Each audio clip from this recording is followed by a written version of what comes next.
Whether it's Hanukkah, Kwanzaa, or Christmas, the holiday season is truly a special time of year.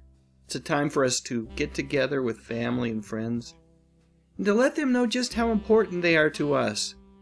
And one of the things that makes the holiday so special is the music. You know, I'm not ashamed to admit that once Halloween is come and gone, I am ready to fire up my collection of holiday music. So what does all this have to do with Steve Perry?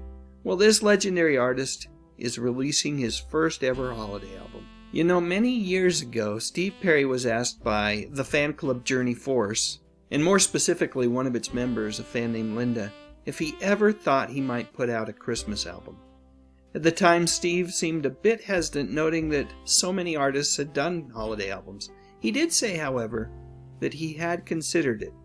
His exact words at the time were, "I think a quiet jazz version with just vocals, piano, bass, drums could be a nice fireside musical direction."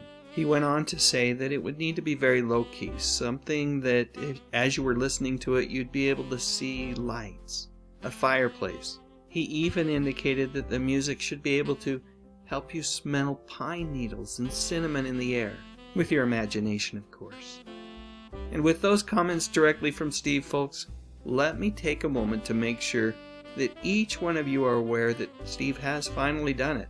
I haven't heard the whole album yet, but I have to say that I am very excited for November 5th, which is the day that The Season, Steve's first holiday album, is due out.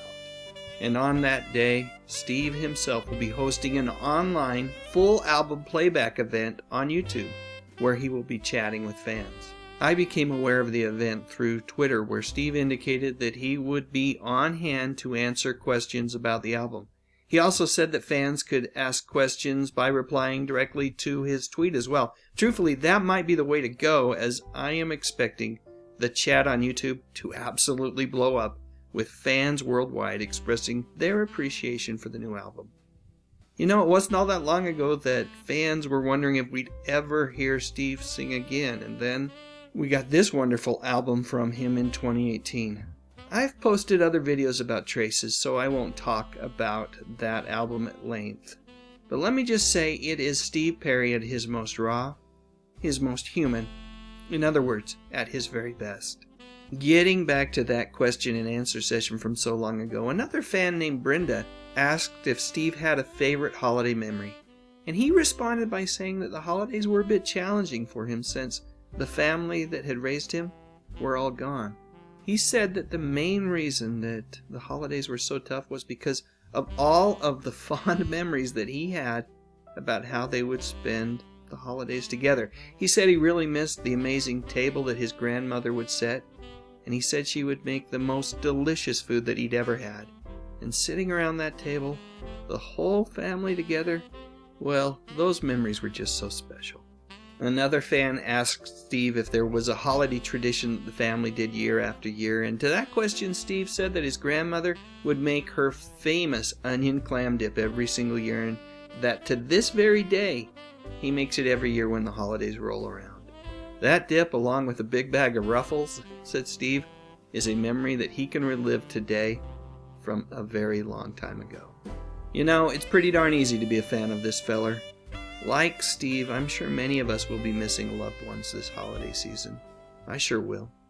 Whether we set a place for them at the dinner table or just have a place for them in our hearts, it's important that we never forget.